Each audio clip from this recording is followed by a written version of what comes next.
A little irritated there. These section titles are just random, I think. Okay, so A.T. Hagan, we interrupt this program. I kid you not, this is the next section after the last section, which was titled The Beginning of the Middle. This one is titled Part 1. All right. Luke said, "There's one," as he raised his rifle and began tracking the running dog that looked like it had a lot of Dalmatian in its history. He fired but missed when the animal jumped a bush and then hit the ground running twice as fast as before. It ran parallel to the line of beaters, so several men had a try at it, but the wildly jinking dog proved impossible to hit until Ellie Strickland, hooray, whoever that is, put a round from her .308 through its hips. It thrashed and screamed until she finished it with a follow-up shot. Yay, Ellie, whoever that is. Several of the hunters walked up to examine the kill. With their speed and size, these dogs are a lot harder to hit than a deer, Luke said. Do the beaters get a lot of shots? John responded, when we did this last week, we took most of ours in the first hour or so. After that, they stayed well ahead of us.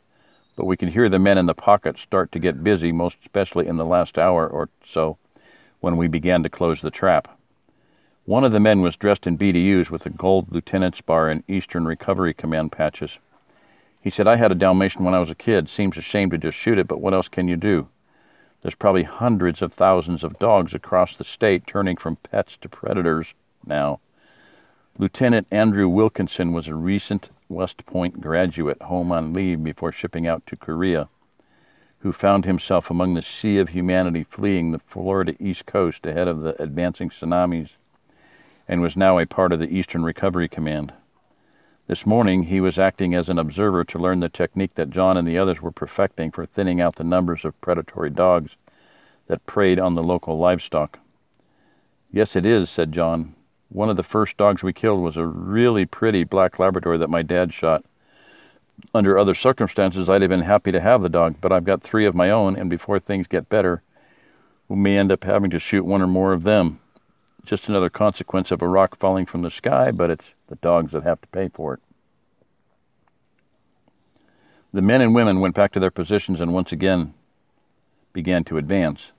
The radio crackled occasionally as positions were checked and kills announced.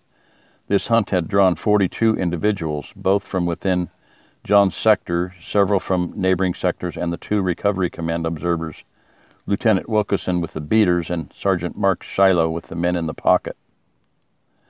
The line moved on, the occasional shot sounding. John figured it was probably as much the prospect of finding some sport in the hunt as much as it was to remove dangerous predators that attracted some of the men. At noon, everyone broke out their lunches and sat under a large live oak in the backside of a large cow pasture. Talk turned to news of the day, especially to that of China and her silence in response to the destruction of her navy by the Americans. We knocked her on her ass and she's afraid to get up again, said Ed Harris. As soon as we blew the first nuke, we changed the rules of the game. She realized she wasn't in our league, and now she's just got to suck it up and take it, just like in the Boxer Rebellion. My great-grandfather was part of that action. He'd just joined the Corps the year before. John said, you may be right. She hasn't attacked us or sent any missiles, hasn't done anything at all. Just a big wall of silence. Luke said, that may well be starting to crack. That article in the Hong Kong paper may be a subtle way for them to tell the world there has been or is going to be a leadership change. He took a swallow from his canteen and continued, I've been to Hong Kong and Beijing for conferences and vacations. The Chinese are very big on the concept of face, which is somewhat difficult to explain, but it matters a great deal to them. I think the Chinese leadership reasoned that we would be too hurt, distracted, or both to make any real effort to stop her from taking Taiwan. Without us to interfere, she would be able to take the island at relatively little cost and maybe not even much damage. She got a real shock when President Bush authorized the use of nuclear weapons and destroyed what was probably the best part of her navy.